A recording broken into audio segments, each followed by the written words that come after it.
We're very excited to welcome David Allen to the Productivity Summit. And David, I was talking with my kids the other night at dinner, and I said, guys, I'm so excited because I'll be talking with David Allen. And my 14-year-old said, Dad, who is David Allen? And I was kind of like sad in the moment because I thought, I must be a terrible father that I haven't either handed her a copy of Getting Things Done or just helped her understand that there might be a better way to move through the world. So for my daughter and perhaps the 7 others out there who don't know who you are and Getting Things Done is, I'd love you to just introduce yourself briefly.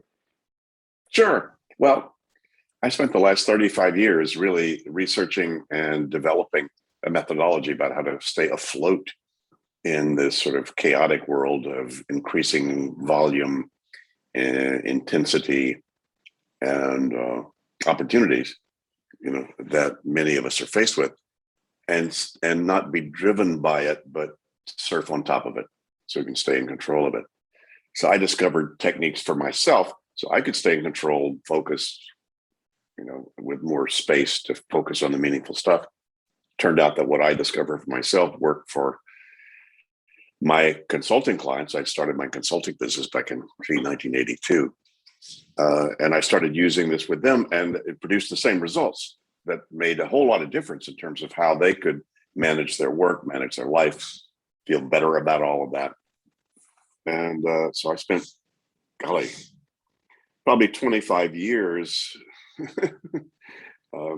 being brought into the corporate training world and doing a lot of coaching with executives with this material. It took me that long to figure out that what I'd figured out was unique. Nobody else seemed to have figured it out the same way, so I should write the book. So I wrote Getting Things Done, published in 2001, first edition.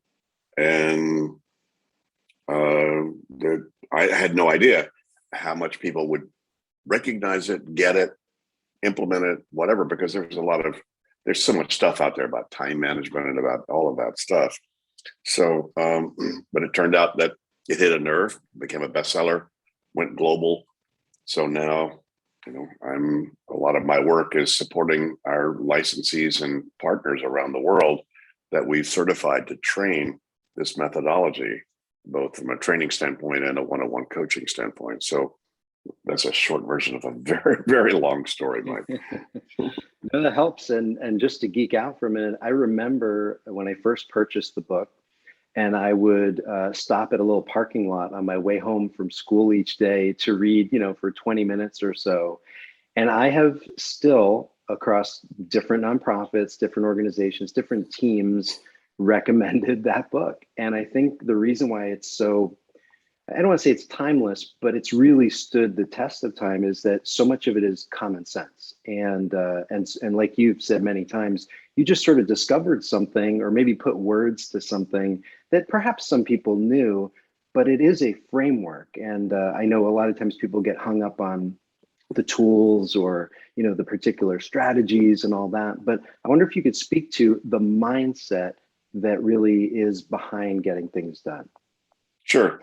Well, to get things done, you need to know what done means and what doing looks like and where it happens.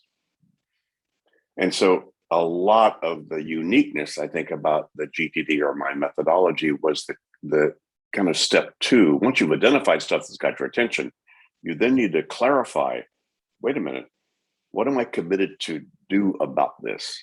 What's the outcome I'm committed to? And what's the action step I would need to take to get closure on that or finality on that? And that's a thought process. There's no software that does that for you.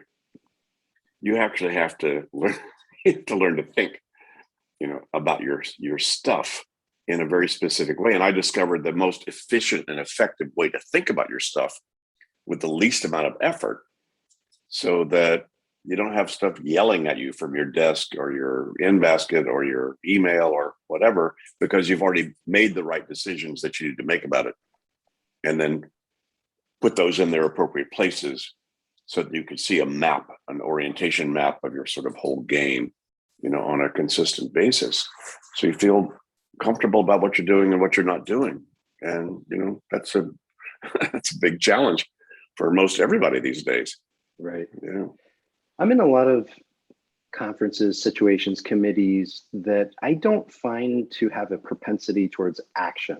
I mean, getting things done, obviously, from the title is really heavily about what are we actually going to accomplish. But I wonder if you could speak to why is it that so often our default is not towards action? You know, and I'm not just picking on nonprofit or ministry leaders. Probably this applies in the business world too. But why is it that we are not so dialed into actionable outcomes? We're addicted to control. And if you actually have to go do something, you're not sure it's the right thing to do, so you don't want to do anything. So you're trying to keep control of it in your head, which is just a crappy office, and you're trying to keep control of whatever those things are. So you're not willing to engage. You know, the old great Tom Cruise movie, what, Top Gun, you know, where he's suddenly been, because he's afraid because of his friend that died or whatever, and his commander is going, you know, engage, engage, engage, you know. And a lot of it's about your willingness to jump off the end of the pier and actually take an action about something that you don't know it's exactly the right action to do. But the universe rewards action, not thought. So, but most people don't want to feel out of control. It's that, you know, nobody woke up this morning and say, I want to be an incompetent jerk today. I mean, come on. You want to feel like you're in control of your world. So to take an action on something, especially if it's something new or something unfamiliar or something that you're not habitually already used to engaging with, is a risk. You know, and it takes some courage and it takes some training for yourself to go, okay, but you don't have to figure it all out. As I say, you know, you got to think about your stuff more than you think, but not as much as you're afraid you might. So you actually have to think, wait a minute, if I were going to make progress on getting a new building for our church, or for, creating a new development plan for our NPO, or for whatever it is, what would be the next thing you would need to do if you had nothing else to do but that? And it's been fascinating to me, Mike, over these years to find how resistant people are to just that thinking process. But that thinking process is like a muscle you have to train. You weren't born doing that. You didn't hop out of your mom and go, gee, mom, what exactly are we trying to accomplish? And what's the next step? Is that yours or mine? You know, it's actually learned behavior. Yeah. And so I learned what the learned behavior was. And you know, that's a lot of what's in the methodology. It's not hard. It's not a foreign language. It's not some new technology you need to learn. You just need to know, wait a minute, what do I need to decide about this email, or this piece of mail in my mailbox, or this note that I took in the board meeting? What do I need to decide about that? And what does that mean to me? And there's no software that can do that. Right. So that's something, that's probably the key element, I guess, of GTD, was I figured out the thinking process you actually had to employ to make sure that this stuff, that you appropriately engage with all these things you got attachments to and agreements about and engagement with. That makes sense? It makes perfect sense. Absolutely. A friend of mine recently, she's been working mostly from home during COVID, but then the office is slowly opening up. So maybe she'll go into the office one day a week. And I said, how's that going? And she said, it's so hard for her to turn it off, that the edge of her day sort of bleeds into night. And then she'll find herself, you know, doing email on the couch at night while her family's trying to have some leisure. Would GTD help her in any way? Would it help her to be more present and maybe put some firmer edges around her day? Sure. Oh, sure. Well, a lot of what the pandemic did was throw a lot of people in the private sector into the same situation people in the public sector have always been, called there's no end to your work. How much good can you do given the good that you're doing, right? How many people can you save in your church? How many people can you support in your church? How many people can you give clothing to on the street. Come on, there's no end to it. So the public sector or the nonprofit sector has always had the issue of trying to define the limits of its work. When is done if you're trying to feed the homeless? When is done when you're trying to, I don't know, do any of those things? Anybody listening to this, you know what I'm talking about. Yeah. So what happened was when the private sector suddenly had to all work from home, it was like there was no structure that they could trust that gave them an edge to say, okay, this is work now because I'm here from 9 to 5 and then I'm home and then I don't have to think about work or do work. And all gone. So essentially the world has moved essentially into the into the not-for-profit sector. It's called 24/7. You're it. Now, if that's true, and that's, by the way, also true for organizations that are moving into self-organizing organizations where there's no hierarchical structure, people have roles and accountabilities, etc. So defining what those roles are, defining what you need to do to feel comfortable about your commitments with your organization and the other people around you. That's always been an issue and will continually be an issue. That's not something you're going to get rid of. But understanding that dynamic, that I have to go through that thought process to make those decisions about what that is, and then build my own structures so I'm optimally able to function, relative to my agreements, with other people.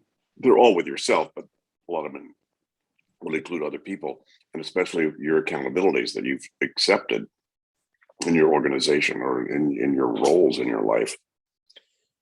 Anyway, maybe I was oversharing, right? But No, I think many nonprofits, they're on the smaller side, and so you're wearing a lot of hats, which on one hand is good and understandable. On the other hand, if you're not really clear about what those hats are, you can have a lot of guilt, or you can have a lot of resentment, like, why am I doing so much and he or she isn't? So you're right, being clear on those agreements, I think is critical. How about in terms of meetings? So let's say we're it could be a board meeting, could just be a staff meeting. What does getting things done look like practically in the context of a meeting? Well, another sort of the DNA of getting things done is outcome and action.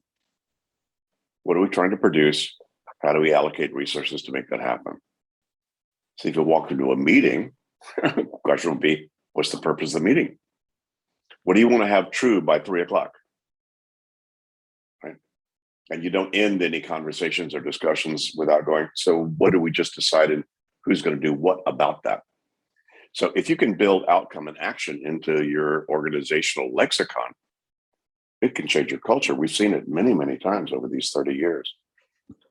And it's not hard, but it is challenging for you to challenge whoever's running the meeting. By the way, if they don't get this, somebody in there better begin, excuse me, why am I in the room? Why did you invite me? What are you trying to do here? I mean, these are not dumb questions, and they're not stupid questions. They're good questions. So we've had, a number of senior teams at very sophisticated companies that we've worked with. Their biggest issues are email and meetings. Too many of both, right? And too many of those that are non-purposeful, right? So trying to understand, so we've actually had some pretty sophisticated clients on Wall Street and whatever start to set up some protocols called, you don't accept a meeting invitation until the purpose of that meeting is clear. And then you know why you've been invited and what your role might be in terms of being there. And it's okay if you're just in there as an observer, that's fine. Just make sure that's clear.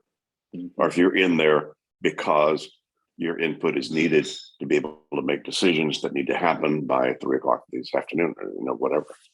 So just clarifying purpose, and then making sure that whatever happens in the meeting that the results of those conversations are clarified in terms of commitments. So what did we just decide? Oh, and by the way, what's the next step on this? Oh, you know, back in my early days when I was doing a lot of consulting with teams, you know, I always left the last 20 minutes of a meeting time to decide to ask what's the next action, because you would be amazed how many things surface that were still unclear for people to decide who's got what and who's doing what about what we just talked about. Mm-hmm. Yeah. Yeah, and this, you know, for people in the summit who are in the world of higher education, in particular, colleges and universities, they are in their brochures and their promotional materials all about innovation and trying new things. What I have experienced when you take the hood up on that car and look at the engine is there's much more comfort in sharing ideas than in looking at what is the next action. You know, okay, we want to build a new medical school. What is the next action? We want to establish a new discipline or something. What is the next action? And as a result of that default of just sharing ideas, things go so slowly. And there's sort of this overemphasis on collaboration and underemphasis on action. And it's unique. So it's across a lot of different specters. Well, if if in the educational world collaboration was their prime directive, I'd say that'd be super. It's not. I think it was Kissinger that said, you know, politics are so vicious in universities because the stakes are so small. So, you know, you get an awful lot when those things are unclear, you get an awful lot of agendas personally, you know, and interactively that show up simply because people don't hold themselves accountable to what exactly did we decide and what exactly are we going to do and what are our commitments about that. The prime problem there is who owns the meeting. See, if you know, whenever two or more own it, nobody does. So right. then it's free fall, and it's like, oh my God. Yeah. If somebody does, then if they get this, then they can then manage the accountabilities and manage the conversation, manage the outcome focus, et cetera, and the invitations and population of the meeting. If they don't get it, you know, they'll be driven by latest and loudest and the bad pinball machine banging around. I wonder if you could speak to the horizons of focus. So a lot of people on the summit are going to be principals, they're development directors, executive directors, rabbis, priests, pastors. Explain these horizons of focus. And I think especially insofar as maybe it helps leaders and participants in the summit revisit their why, you know, their whole purpose for getting out of bed in the morning, and might these horizons of focus help them? Sure.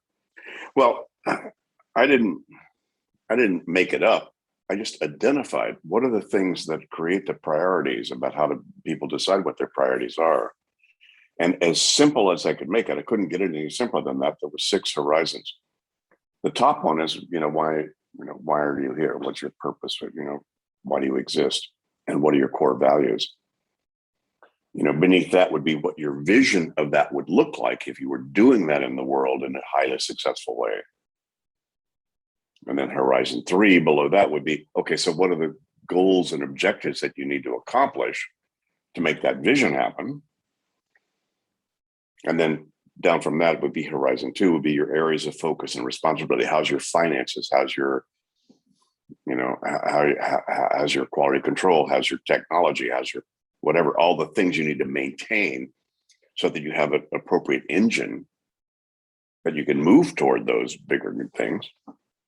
Horizon 1 would be, what are all the projects you have about, the new software you need to research, the new vice president or the new head of education, I don't know, what are all the things you need to do that, have more than one step to finish so that you can maintain the things you need to maintain, as well as move you appropriately toward the goals to get to your vision, to fulfill your purpose.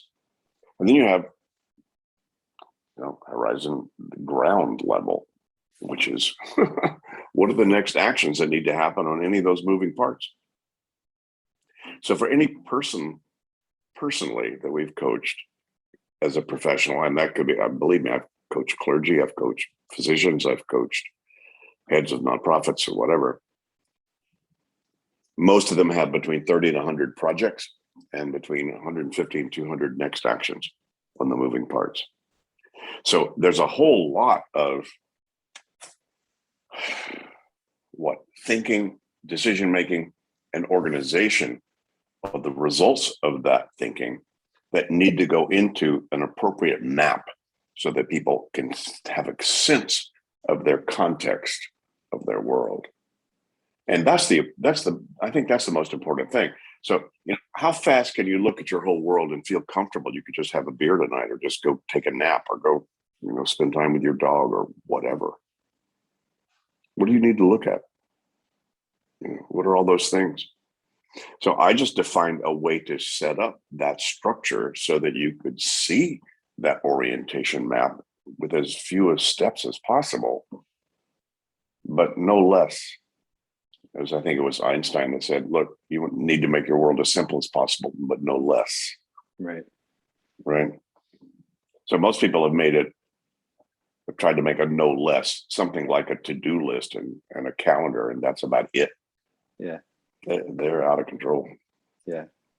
So do you recommend for a leader to take an afternoon and just literally write out those whatever comes to mind for those horizons of focus, or is that something they should review quarterly? This is not running with scissors. Any of this is going to help. Any of this is going to help. You do any of that, I don't care. Yeah. Hey, what do I want to have true by 2 weeks from now? Yeah. What do I have true 5 years from now? What really matters to me in life? I mean, all these things these are great questions to ask yourself. Right. And no need to, if you feel like you're on cruise control already. Right. If things are moving smoothly or whatever, then hey, forget all that. You don't need to restructure your life if you don't need to. The big question would be, what's the big question inside of you? What's not on cruise control in terms of your organization or your life? What's got your attention? See, what has your attention 98% of the time is because you're not appropriately engaged with it. Yeah.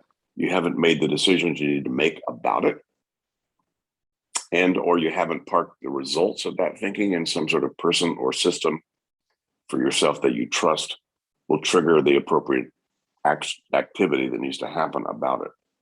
Should we adopt? Should we get divorced? Should I leave the clergy? Should I?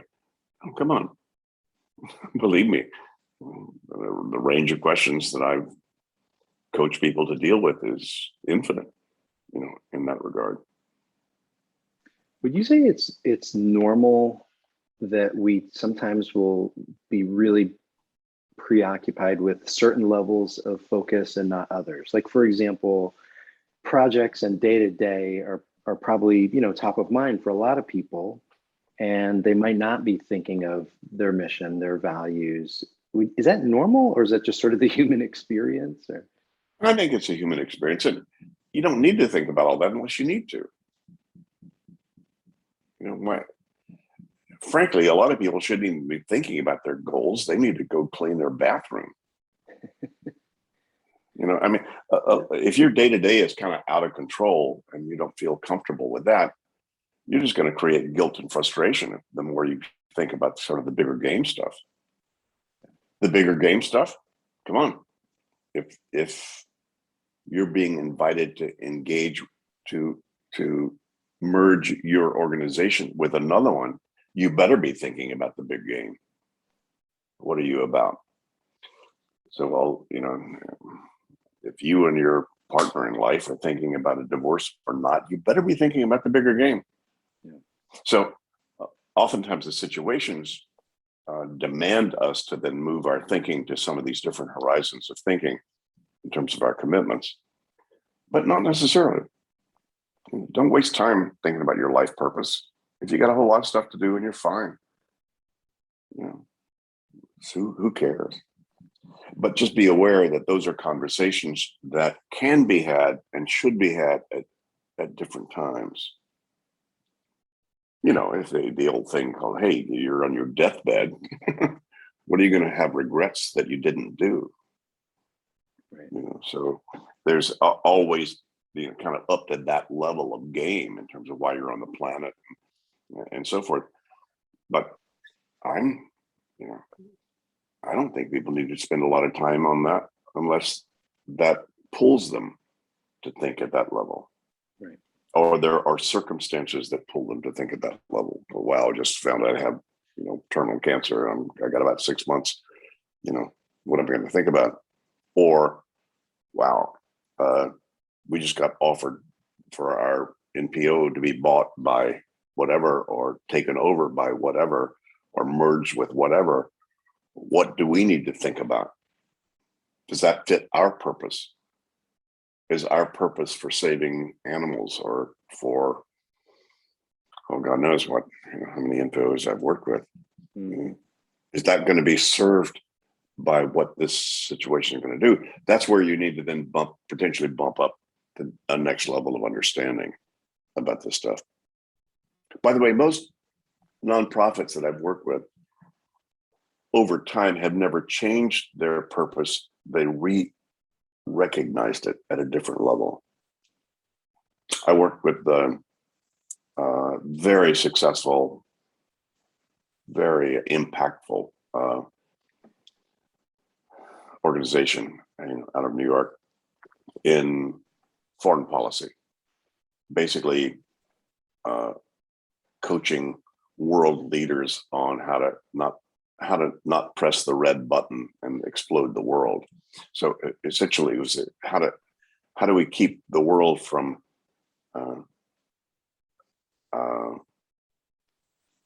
destroying itself, essentially. And it really got built up during when the Warsaw Pact and the NATO were sort of against each other, and they actually created people collaborating between both organizations to make sure nobody pushed the red button inappropriately.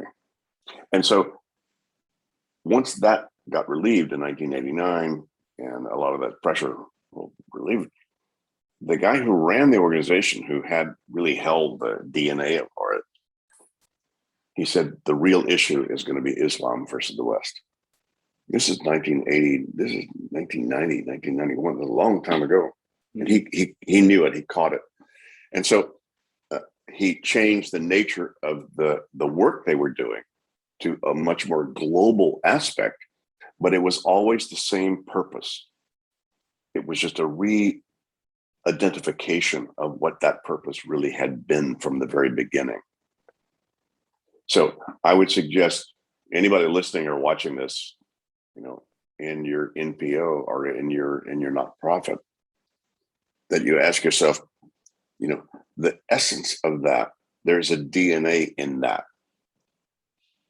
right? And that's why, kind of at the highest level, you may not need to make a decision, you know, other than that, until you have an opportunity or a challenge that forces you to sort of back up to that level of game in terms of what you're doing. But don't waste your time trying to do that as an intellectual exercise. It's not worth it. Right. And sometimes we get smarter as an organization, or we discern more thoughtfully, or like you said, there's an opportunity or a challenge, and maybe we massage the mission, or we just clarify it or polish the edge. I appreciate that. As I was getting ready for today's interview, I've interviewed you a couple of times over the years, and you're actually a little bit difficult to interview because you've probably been interviewed like thousands of times, and probably many people give you these like dopey questions, you know, of like just such softball stuff. So for me, this is really fun. With that said, I can't help but ask a softball question for the nonprofit leader out there who's saying, you know what, I have Joe, I have Susan, I've got a staff member. Clearly they're out of control. You know, there isn't a sense of control. They're they're late, they're disorganized, they're missing deadlines. They're great people, they're hardworking, their heart is in the right place, but they're driving me crazy.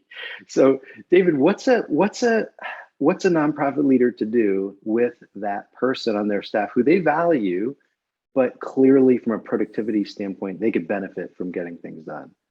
Well, the issue is probably role definition and accountability. Who's responsible for what?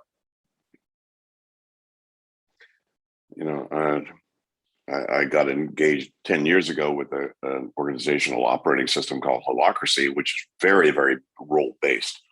There are no job descriptions. There's only roles. Right? Who's accountable for making the checkbook balance? And what's the purpose of balancing the check? So the definition of role and accountability or purpose for that role are usually the missing ingredients. It's not personality stuff. You know, you don't have to like people you can work with really well, as long as their role is clear, your role is clear. And if something is off purpose, we all know who to go to and what, you know, how to engage appropriately to course correct or course direct. So a lot of that is just role definition. So from a GTD perspective, well, what's got their attention? Who's got their attention? Why? What's up? Well, what's their next action? What's their next action they need to do to get either that person clear about their role that they didn't fulfill, you know, against assumed expectations, or whatever. So GTD is really about managing what the instant, what's got your attention, and what do I need to do about that? What you need to do about that may take on some higher levels of game relative to organizational, you know, OD, you know, organization development. Who's got what role and why? And what's the purpose of that role? So, you know, I don't have a better answer than that, Mike, at least at this point. But so that's a key issue, and it's a key. Yeah. It's an issue because those things keep changing. As the world keeps changing, the roles have to keep changing, and the purpose and the, you know, if you're responsible for, let's say, organizational health. You know, you're an HR person, you're into, you know, I need to make sure that our organizational frameworks and quality of life and all that stuff is fine. How much has changed in the last 2 years about that? Amazing. What you need to do about that, what you might need to think about that, and how you need to handle that. So somebody needs to be accountable for that. And then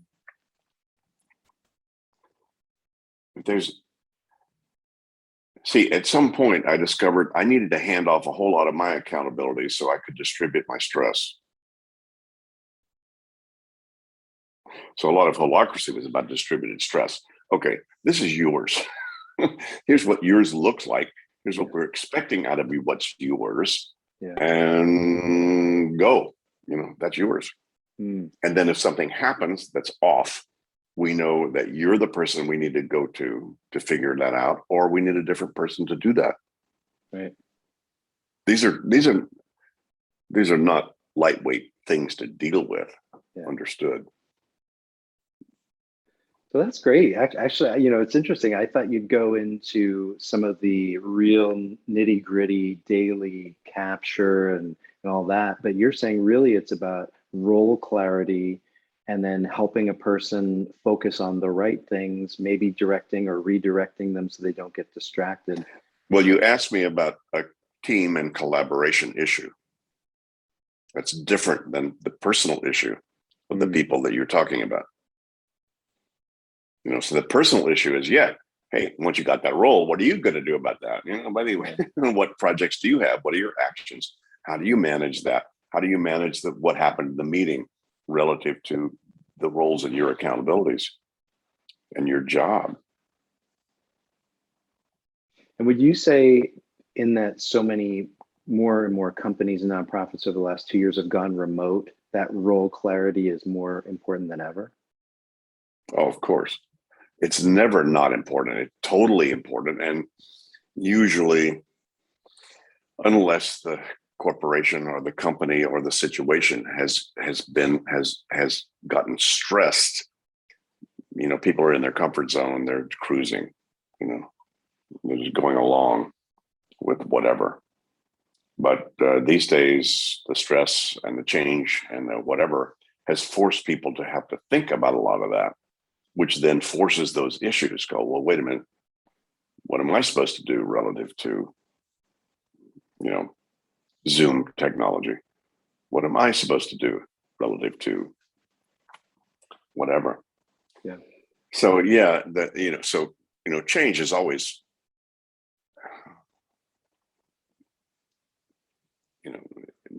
nothing is unusual except, the only thing that is permanent is change.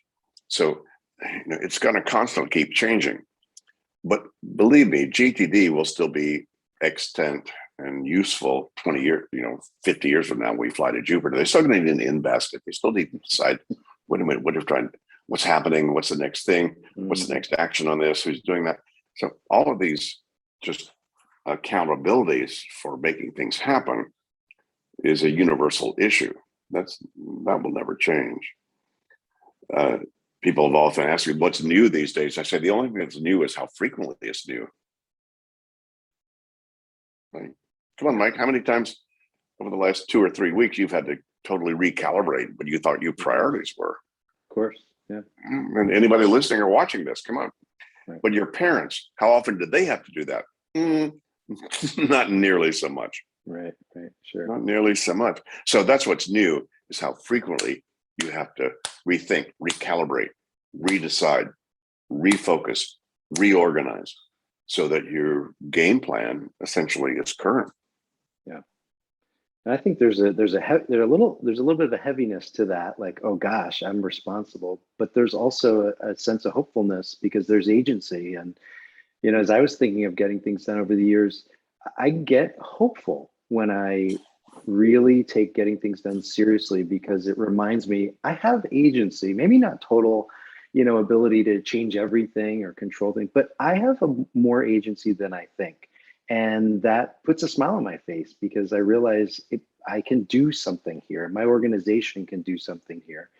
So for me, it sounds a little foo-foo, but getting things done has actually been a real source of hope for a long time. So I want to thank you for that. Mike, I sell hope. I do. Yeah. Somebody said that's kind of the bottom line of what GTD is. It's like, we give people hope.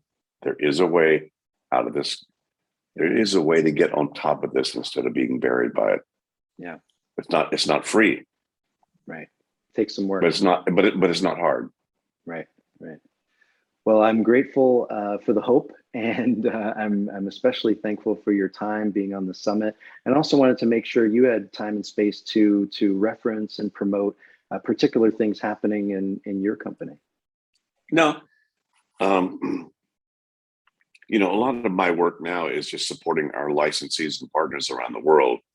We're now represented in 90 countries around the world with our certified training and coaching of this material and this methodology. So, hey, however you can get if you haven't read it or haven't got a hand on it, the latest edition of Getting Things Done, is a manual about all of this. And, certainly 30 years of my work, has just been parked into that. It's a kind of a heavyweight thing to read, though. There's a lot of simple stuff you can do in there. It's not hard. Yeah. So and you can go to gettingthingsdone.com, our website, whatever country you're in. If you're not in the US, but if you are too, you can just click on wherever you are and you'll see who our certified partners are that deliver. If you want more in-depth stuff with this, then you can find it that way. Also, gettingthingsdone.com/YouTube. You can get access to me, 15 or 20 YouTube videos and my TEDx's and my whatever that I've done where I talk about all this stuff. So if you like it, just a more of a surf around, audio and video, stuff about this material, that's a great source for all that. And there's some wonderful podcasts. I've been listening to the GTD Nordic podcast recently, and I don't know if it's their accents that I really enjoy or just they're super smart guys who really have adopted getting things done. So. The people attracted to the GTD stuff are some of the coolest, smartest, brightest people you'd ever meet everywhere, and it's around the world now. So way cool. David, thanks again. We appreciate it. My pleasure, Mike. Yeah, take care.